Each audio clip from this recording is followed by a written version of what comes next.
Anualidad. Conjunto de pagos a intervalos igual tiempo, es decir, todo pago con un importe constante hecho en intervalos regulares aún por periodos menores a un año. La clasificación de las anualidades. Las anualidades se clasifican por su tiempo. Las ciertas son aquellas cuya percepción o pago se estipula en términos precisos. Sus fechas son fijas y se establecen de antemano. Las contingentes o eventuales. Aquellas donde el principio de la perdón o fin de la serie de pagos es impreciso y depende de un acontecimiento fortuito. En otras palabras, la fecha del primer pago o del último o ambas no se acuerdan de antemano. Por el vencimiento de sus pagos. Vencidas u ordinarias. Aquellas que en cada uno de los pagos se hace al final de cada periodo durante el tiempo tal del plazo del problema. Y anticipadas. Aquellas que se pagan al principio de cada periodo durante el tiempo de percepción. También se clasifican por su iniciación. Las inmediatas las encontramos cuando la realización de los cobros o pagos se hace en el periodo inmediatamente siguiente a la formalización del acuerdo. Las diferidas, aquellas en donde el principio de la serie de pagos se difiere, es decir, cuando la primera anualidad vence después del transcurso de uno o varios periodos, lo que hace que ese lapso sea mayor al intervalo que separa a cada anualidad. Por sus intereses. Son simples y generales. Las simples, aquellas en las que el periodo de pago coincide con el de capitalización de los intereses. Y las generales, aquellas en que no coinciden periodo de capitalización y de pago. El monto de una anualidad ordinaria. Anualidades vencidas.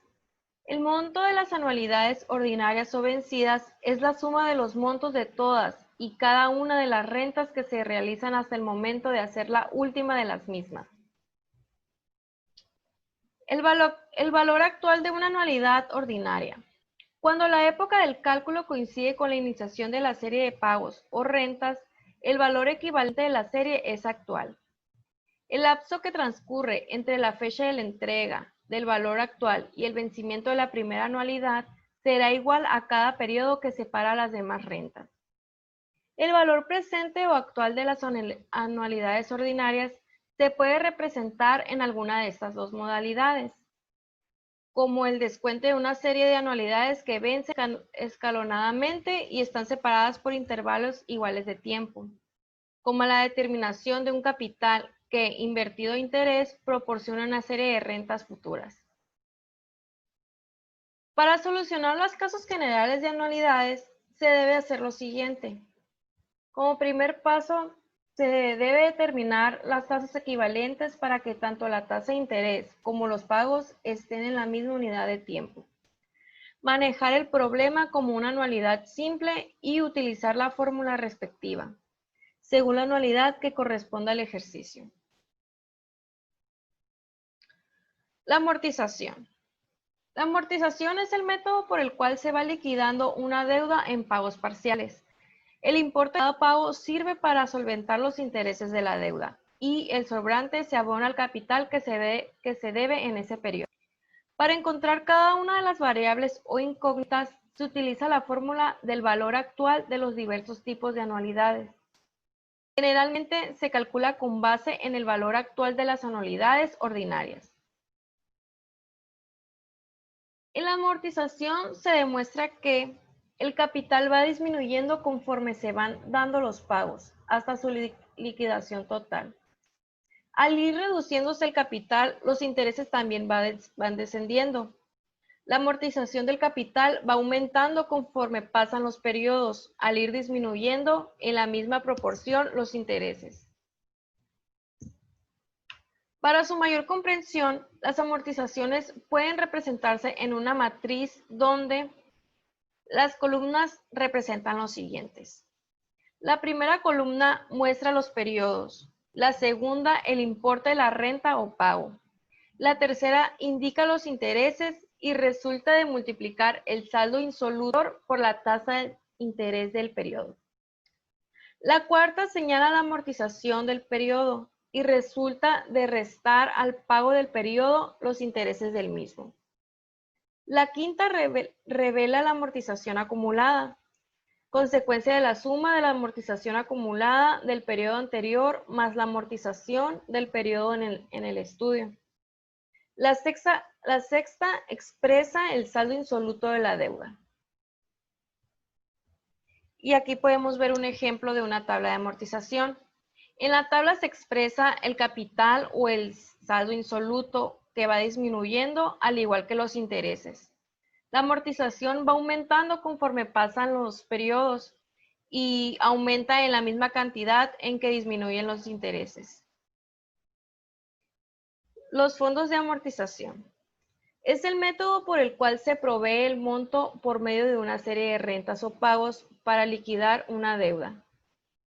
Esto se realiza invirtiendo una serie de pagos iguales en periodos iguales durante el lapso de vida útil del bien con finalidad de acumular un monto disponible en efectivo para volver a comprar el sustituto del activo al término del uso.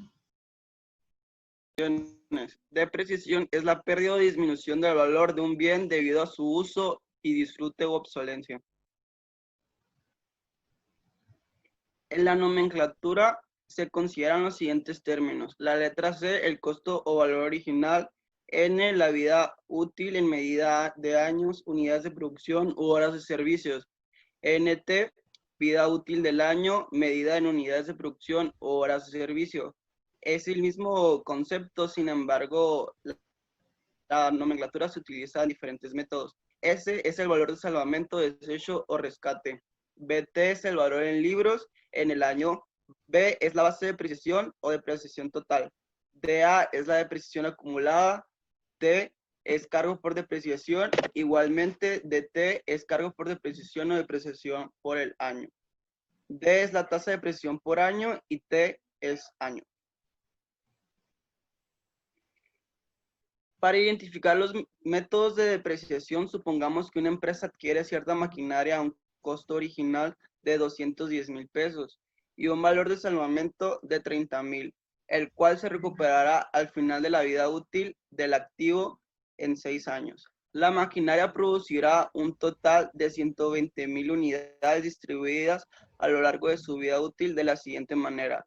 Ahí se observa la tabla en proporción por cada año. Tiene tales unidades producidas y da un total de 120,000 unidades producidas.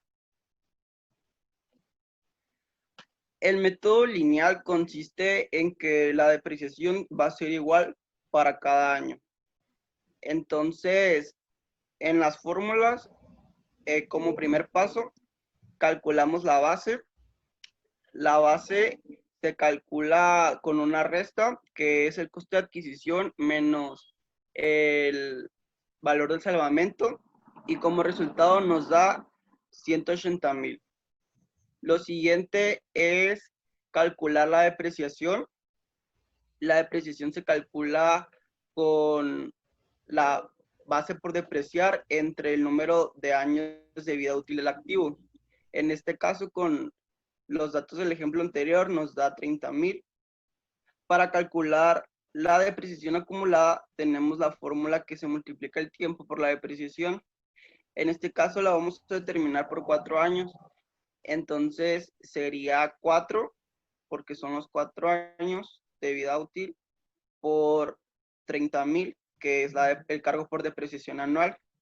Nos da que la depreciación acumulada en el año 4 es de 120,000. Y para saber cómo está el activo fijo en valor en libros, se utiliza la fórmula 4, que consiste en hacer una resta entre el coste de adquisición y la depreciación acumulada.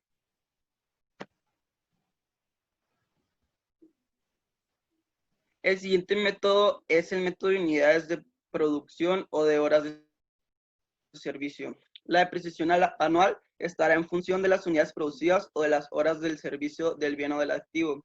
En este método, la variable n representa el número de unidades producidas u horas de servicio. La base de depreciación se distribuye entre las unidades de producción u horas de servicio totales. Y para determinar la depreciación anual, el resultado de la operación anterior se multiplica por las unidades de producción o horas de servicio del año respectivo. Este método también se puede utilizar para calcular la depreciación por kilómetro recorrido en vehículos.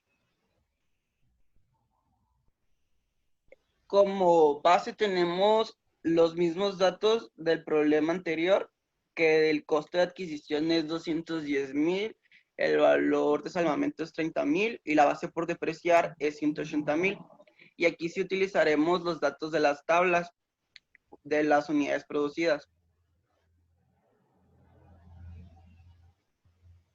Como podemos ver, en este método de unidades de producción tenemos la primera fórmula, que es el cargo por depreciación, que consiste en la resta del coste de adquisición menos el valor de salvamento entre N. N en este caso es el total de unidades producidas multiplicadas por NT, que sería, si le puedes regresar a una diapositiva anterior, la suma de las unidades producidas de los 4 años.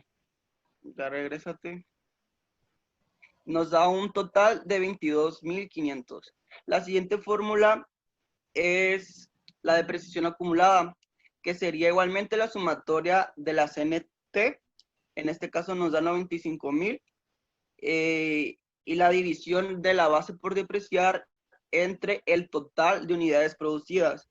El resultado nos da 142,500 y para calcular el valor en libros tenemos que simplemente restar el costo de adquisición menos la depreciación acumulada.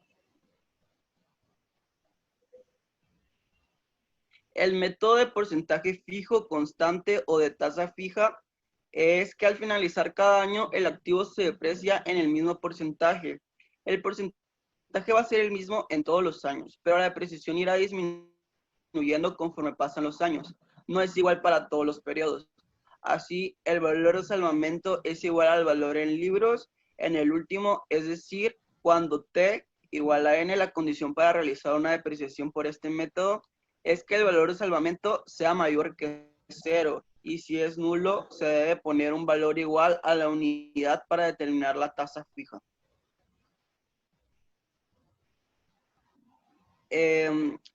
La fórmula más importante para este método de porcentaje fijo es calcular la tasa de depreciación anual, y en base a una sustitución se llega a la fórmula del que el cargo por depreciación es 1 menos el valor de salvamento entre el coste de adquisición. Con los datos en base al problema anterior, nos arroja un 0.276979 y feria. En ese caso sería 27.69% anual. Y pues ahí tenemos la tabla de depreciación. Y este método es muy fácil, pues en el valor en libros solamente tenemos que multiplicar por la tasa. Eso nos da una depreciación. Esta depreciación, pues en el primer año va a ser lo mismo en depreciación acumulada porque no hay ningún dato anterior. Y pues el procedimiento es lo mismo, igual para todos los años, se utiliza el mismo procedimiento. Siguiente diapositiva. Las aplicaciones. Los bonos y las aplicaciones.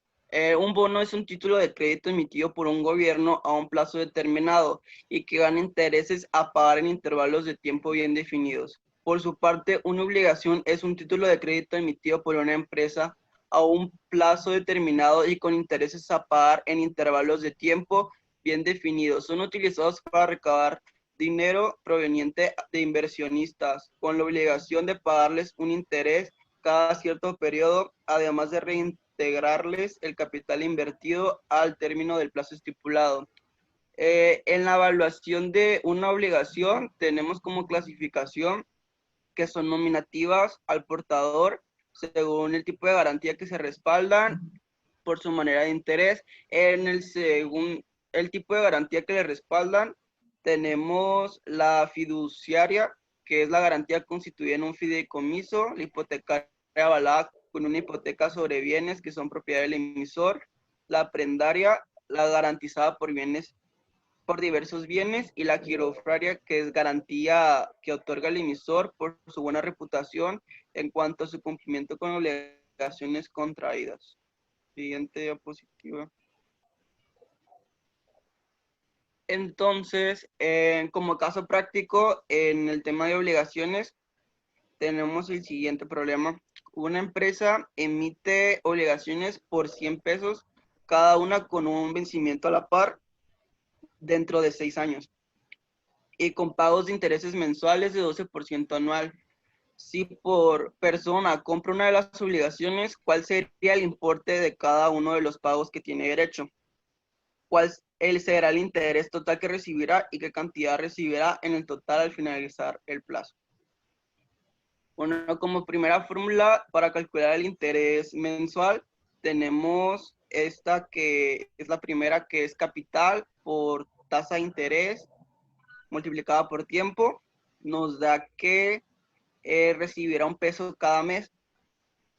Y para saber cuál será el interés total que recibirá, con la misma fórmula, nomás multiplicamos, nomás en lugar de 1, tomamos el valor de 72 meses, porque como dice el problema que tendrá un vencimiento a la par de 6 años, 6 años equivalen a 72 meses. Entonces, ya sustituyendo los valores, el resultado nos da 72, que eso es lo que recibirá de interés.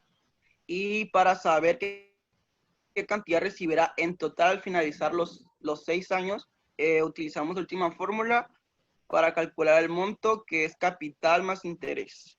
Eso nos da un valor de 172 pesos. Entonces, eso sería todo por nuestra parte y muchas gracias por su atención.